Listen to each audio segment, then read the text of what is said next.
Jumlah pasien di Rumah Sakit Khusus Infeksi RSKI yang dimiliki Rumah Sakit Universitas Airlangga bertambah. Penambahan pasien mencapai 5%. Tim Satgas Corona Rumah Sakit Universitas Airlangga RSUA Dr. Alfian Nur Rosid menjelaskan, akibat penuhnya ruangan di RSKI, sejumlah pasien baru sementara terpaksa dirawat di buffer instalasi gawat darurat IGD dan dormitori. Meski ruangan untuk merawat pasien COVID-19 penuh, Alfian memastikan layanan bagi pasien corona akan tetap berjalan dan tidak ada rencana menutup. Kita pantau bahwa akhir-akhir ini terjadi kenaikan jumlah pasien COVID yang datang ke IGD RSKI dalam 1-2 minggu terakhir. Kita memantau seminggu atau 2 minggu yang lalu bahwa jumlah pasien yang datang ke IGD sekitar 1 dan 2, dan jumlah pasien yang pulang juga kurang lebih sama 1 dan 2. Jadi flow-nya pasien itu cukup lancar. Namun dalam 2 minggu terakhir ini kita melihat bahwa jumlah pasien yang datang ke IGD itu sampai 4-6 pasien per hari. Ya, jadi yang pulang lebih sedikit daripada yang datang sehingga terjadilah penumpukan pasien di IGD. Terkait jumlah pasien baru COVID-19, dijelaskan Alfian tidak berhenti sampai di sini. Ia memprediksi pasien baru COVID-19 di Rumah Sakit Universitas Airlangga akan terus bertambah 10 hingga 15% seiring adanya pelaksanaan Pilkada serentak 2020 dan libur akhir tahun. Alfian mengaku tidak terlalu mengkhawatirkan ketersediaan ruangan bagi pasien baru COVID-19. Justru Alfian mengkhawatirkan jumlah sumber daya manusia SDM relawan COVID-19 karena sebelumnya sudah ditarik pemerintah. Saat ini disiplin dalam menerapkan protokol kesehatan menjadi kunci pengendalian penularan COVID-19. Kepatuhan masyarakat untuk tertib dalam bermasker, mencuci tangan, dan menjaga jarak masih terus dikampanyekan. Dr. Bambang Purwanto, dosen Fakultas Kesehatan Masyarakat Universitas Airlangga Surabaya, melihat saat ini ada sebagian masyarakat yang sudah patuh dan ada juga yang belum patuh, bahkan menciptakan kerumunan baru. Hal inilah yang dapat meningkatkan kasus positif COVID-19 apabila masyarakat tidak patuh dengan protokol kesehatan. Tapi banyak juga yang kemudian mulai melanggar. Maksudnya begini, pakai maskernya iya, hand sanitizer-nya iya, tapi nggak bisa menghindari kerumunan, malah menciptakan kerumunan. Misalnya contoh sederhananya adalah tetap pakai masker, tapi olahraga bareng-bareng, melakukan touring, bersepeda bareng-bareng. Nanti setelah itu mampir ke warung mana, makan-makan bareng. Tapi saya pakai masker kok lah, ya kan? Jadi tidak patuh secara total. Di sisi lain, lanjut Dr. Bambang Purwanto, masyarakat juga butuh teladan agar masyarakat tetap konsisten dalam menjaga protokol kesehatan dan menjadikan perilaku hidup sehat sebagai sebuah identitas baru.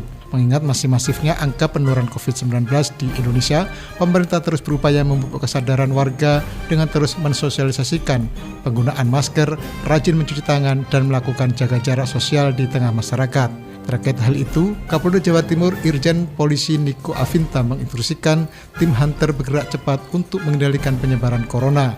Menurut Niko, tim Hunter diterjunkan di Jawa Timur sebagai upaya penegakan hukum terhadap masyarakat yang melakukan pelanggaran protokol COVID-19.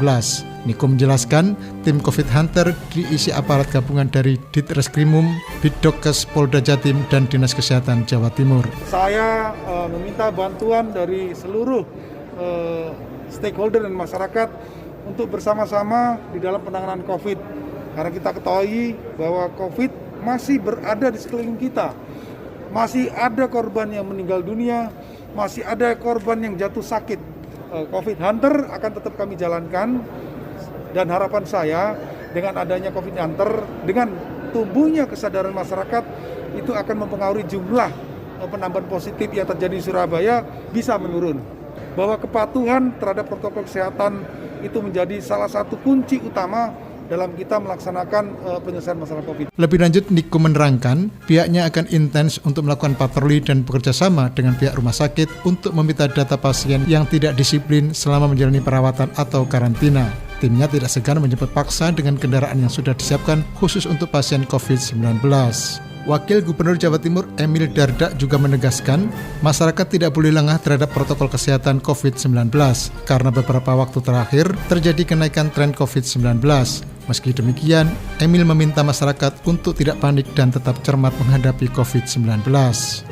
Kalau kasus belum turun, namanya belum ada gelombang. Jadi kalau orang ngomong jangan sampai ada gelombang kedua gimana? Gelombang ke satu aja nggak ada. Gelombang tuh kalau udah begini, belum ada, kita masih begini. Tapi minimal nggak begini kasusnya gitu loh. Kita coba jaga supaya landai, karena nggak gampang melandaikan ini. Kita keluarkan perda dan pergub untuk memberi dasar bagi TNI Polri bisa ikut menegakkan aturan dan menerapkan sanksi berbasis bahkan pidana kepada pelanggar protokol. Dilakukan operasi justisi, jutaan teguran dikeluarkan, miliaran kita peroleh, ya nggak alhamdulillah juga, wong itu pelanggaran protokol gitu ya. Kita terima, tapi kasus bisa terkendali. Levelnya akhirnya berkisar di antara 250 sampai 350 per hari kasus itu. Ya. Jadi bukan hilang kasusnya, tapi kasusnya segitu.